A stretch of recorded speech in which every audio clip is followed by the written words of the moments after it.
बच्चों आज second video हम लोग डायमेंशन एनालिसिस का पढ़ रहे हैं। इसमें आज हम लोग समझेंगे कि डायमेंशन के जो यूजेस थे उसको आज हम लोग को एक एक करके विथ एग्जांपल समझना है।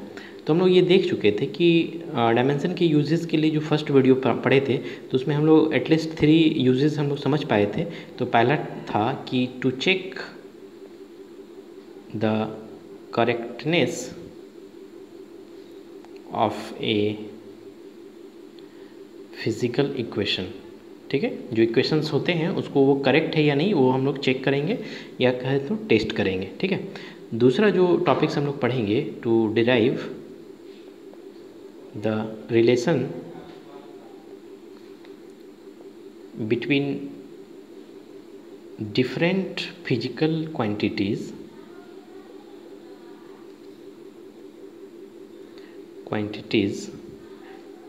involved in a physical phenomenon, यानी कोई ऐसी घटना जिसमें फिजिक्स के अलग अलग इवेंट हों और उसके बीच हम लोग रिलेशन समझने का प्रयास करेंगे। और तीसरा इम्पॉर्टेंट है to change from one system of units to another system anothers. ठीक है, यानी एक यूनिट के एक सिस्टम से दूसरे सिस्टम में उसको हम लोग चेंज करेंगे। जैसे एसआई यूनिट को सीजीएस में कन्वर्ट करेंगे या एमकेएस को सीजीएस में करेंगे या सीजीएस को एसआई में कन्वर्ट करेंगे। ये सारा कुछ हम लोग ये तीसरे यूजेस में समझने का प्रयास करेंगे। चलो पहला टॉपिक्स पे आते हैं। टू चेक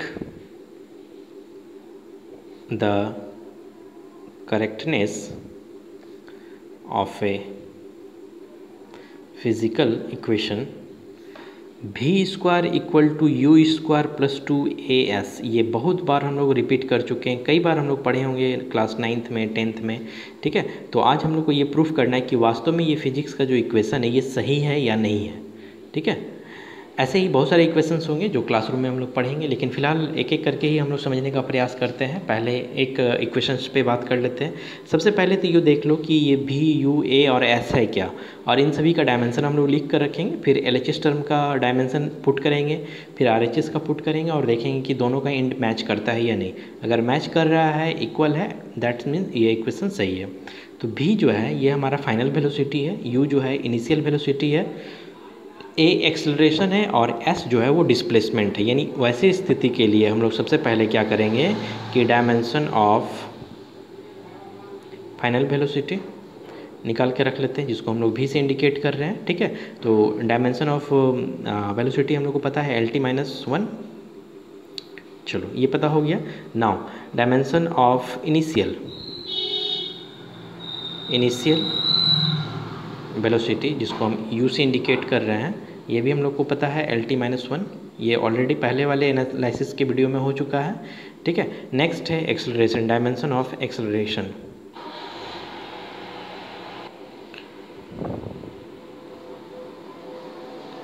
ठीक है, जिसको स्मॉल a से इंडिकेट कर रहे हैं और इसका डायमेंशन हो गया LT-2। ठीक, नेक्स्ट और लास्ट है हमारे पास s is a displacement S, और displacement as like a length है, दैट्स वाई इसका यूनिट सिर्फ और सिर्फ एल यूज करेंगे। चलो अब हम लोग आते हैं LHS के पास। ठीक है, LHS क्या है, भी स्क्वायर है। Then we know about the v final velocity and is dimension is LT-1। Then power is also here, then power हम लोग लिखेंगे। तो ये पावर अगर अंदर आएगा तो L पे पावर 2 और T पे पावर -2 हो जाएगा। This is the value of L भी स्क्वायर इन LHS टर्म। चलो RHS के पास आते हैं। ठीक है, RHS में हम लोग को निकालना है यू स्क्वायर प्लस 2as। आओ मान पुट करते हैं। यू का मान इनिशियल वेलोसिटी LT-1, इस पर भी पावर 2 हो गया बिकॉज यहाँ पावर 2 है, प्लस 2 इज एल्जेब्रिक नंबर, और ये एल्जेब्रिक नंबर क्या होता है, कांस्टेंट होता है। ये सारा कुछ फर्स्ट वीडियो के एनालिसिस में हम लोग देख चुके हैं। ठीक है, एक्सपोनेंशियल टर्म हो गया, ट्रिगोनोमेट्रिक फंक्शन हो गया, ये सारा कुछ डायमेंशन लेस होता है। दैट्स वाई इसको हम लोग हटा देते हैं। अब बचा हमारे पास ए एक्सेलरेशन, जिसके लिए डायमेंशन पुट करेंगे LT-2, एंड लास्ट में हमारे पास कौन है, एस डिस्प्लेसमेंट, जो इनटू के फॉर्म में है, इसलिए हम लोग यहाँ पे L लिख रहे हैं। ठीक, देखोगे यहाँ L2T-2 हो गया, प्लस यहाँ पे ये इंटू के फॉर्म होने की वजह से पावर 1 और पावर 1 पावर 2 ये हो गया।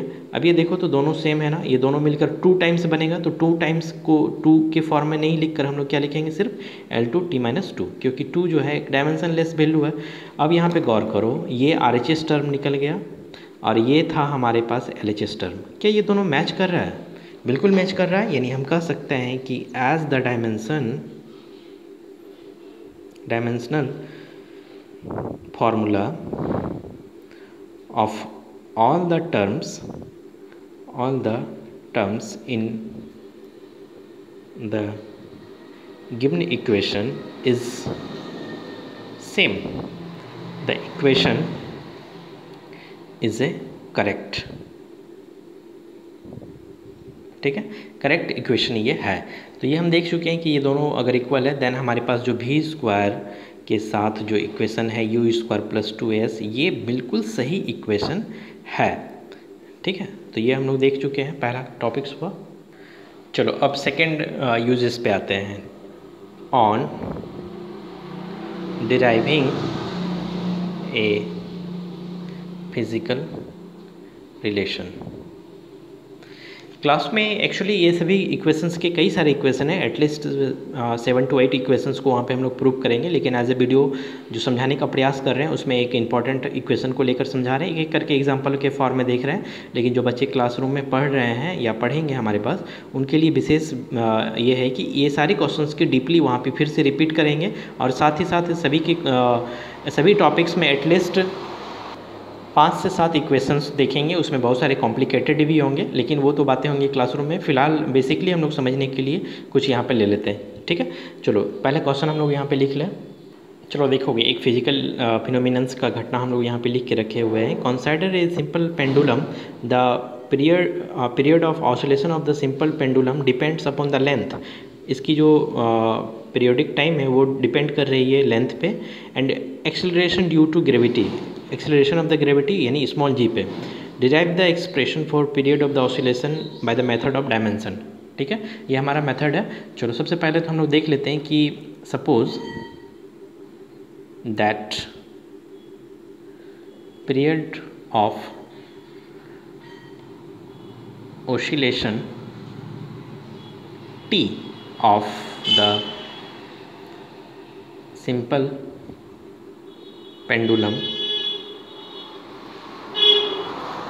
depends on th, ठीक है, ये पावर के फॉर्म में लिखेंगे, th पावर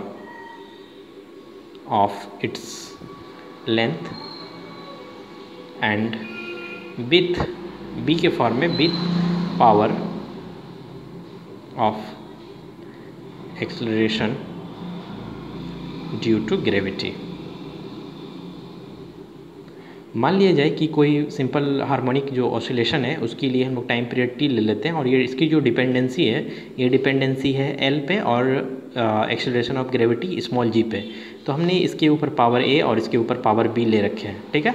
ये प्रोपोर्शनल का साइन हटाएंगे तो एक कांस्टेंट यूज करते हैं कि L to the power a g to the power b, ठीक है। सबसे पहले हम लोग यहाँ जितने भी टर्म हैं सभी का हम लोग डायमेंशन निकाल के रखेंगे। तो डायमेंशन ऑफ टाइम क्या हो जाएगा, टी, ठीक है, डायमेंशन ऑफ टाइम हो गया टी। नाउ लेंथ का डायमेंशन हमारे पास क्या हो जाएगा, लेंथ के लिए एल यूज करेंगे, ठीक। एंड लास्ट अगर हम लोग जी के लिए बात करेंगे तो ग्रेविटेशनल एक्सेलरेशन हो या नॉर्मल एक्सेलरेशन हो, सभी के लिए हमारे पास एक्सेलरेशन का फॉर्मूला जो है LT-2 यूज होगा, ठीक है। अब हम यहाँ पे देख क्या रहे हैं कि हमारे पास ये जो टर्म है जिसको हम इक्वेशन 1 पुट कर रहे हैं, इक्वेशन 1 पे हम सभी के मान को यहाँ पर पुट कर रहे हैं। देखोगे इक्वेशन 1 कैसा एक्सप्रेशन हमारे पास आ रहा है। टी के लिए हमारे पास क्या है, कैपिटल टी है, कांस्टेंट के को हटा देते हैं चूँकि हम लोग डायमेंशन पुट कर रहे हैं, और एल के लिए हमारे पास कैपिटल एल है और टू द पावर ए है, और जी है L T to the power -2 है, और टू द पावर क्या है बी है, ठीक। इस टी को हम इसको m0 L0 T1 लिख सकते हैं, ठीक है, डायमेंशन के फॉर्म में। और ये हम इसको L को अगर हम यहाँ पे ले आए तो L to the power a plus b और T टू द पावर -2, ये हमारा -2b, ठीक है। यहाँ से 2b यहाँ पे अलग होगा और ये b के साथ ये टर्म हो गया तो पावर इनटू के फॉर्म में ऐड हो गया, तो L to the power a plus b और T to the power -2b हो गया, ठीक है। अब हम क्या करते हैं, यहाँ पे पावर का कंपेयरिंग करते हैं, comparing the dimension of M L and T, M L T on the two sides we get, हम लोग क्या मिलता है हमारे पास, तो हम लोग को मिलता है कि पता चल गया कि l to the power a plus b है, ठीक है, और इसके लिए l का मान कितना है 0, यानी a plus b equal to क्या हो गया हमारे पास 0, and t to the power 1 है और t टू द पावर -2 भी है, तो -2b का मान क्या हो गया 1, दोनों तरफ हम लोग कंपेयर किए, b इक्वल टू हमारे पास मान क्या हो गया -1/2, b का मान हम लोग यहाँ पुट कर रहे हैं, तो a plus -1/2 equal to 0, then a equal to हमारे पास 1/2 और b इक्वल टू -1/2 हो गया।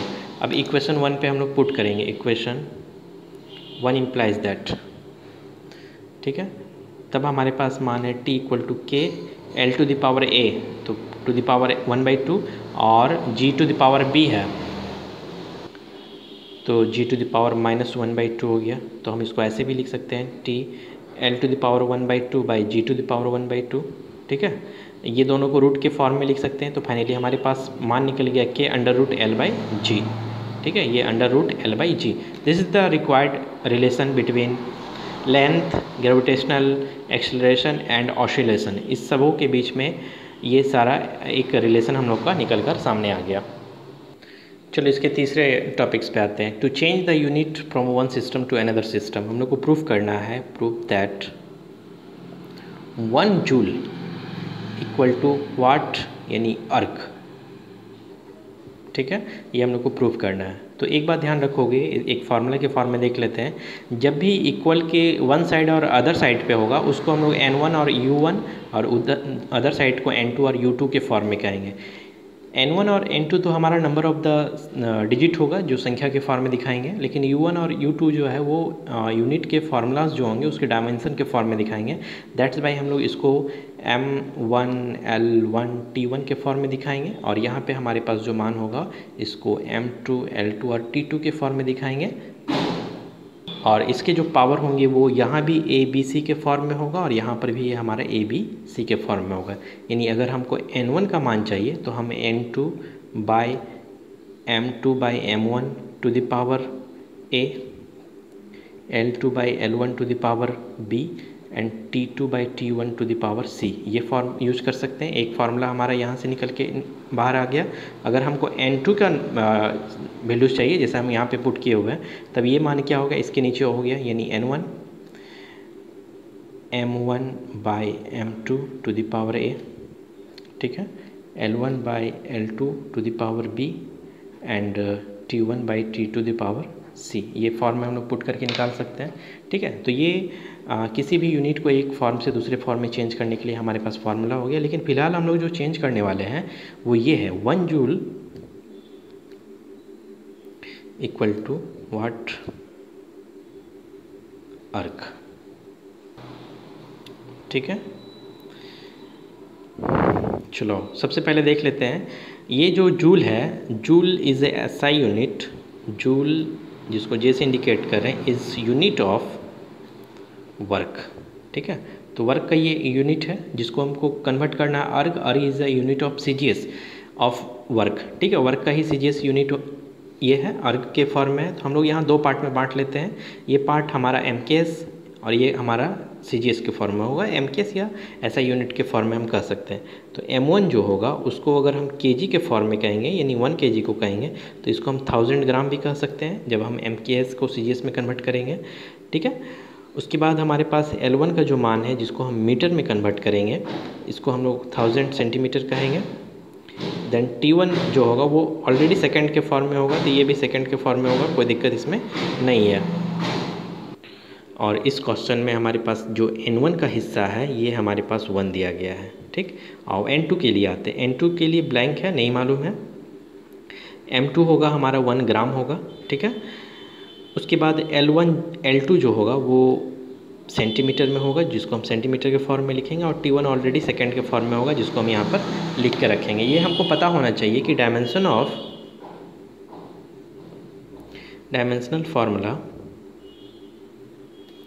ऑफ वर्क इज़ ML2T-2, ठीक है। यहाँ पे देखो तो ए बी सी का वैल्यू हम लोग को निकल कर आ रहा है, ठीक है। ये m पे पावर क्या है 1, तो ये m के लिए 1, l टू द पावर 2 है तो ये हमारे b का मान, और t टू द पावर -2 है तो ये c का मान हमारे पास निकल के आ गया। इसका यूज़ हम लोग करेंगे जब हम लोग इसके लिए इक्वेशन को पुट करेंगे। हम लोग को चाहिए क्या, हम लोग को चाहिए n2, ठीक है, n2 चाहिए, तो n1 के साथ m1 l1 t1 to the power a b c and equal to n2, और ये मान हमारे पास है m2 l2 t2 to the power a b c। Now we have to find n2, then we can write this form in this case m1 by m2, ठीक है, ये इसके नीचे आ जाएगा to the power a। Now l1 by l2 to the power b and t1 by t to the power c।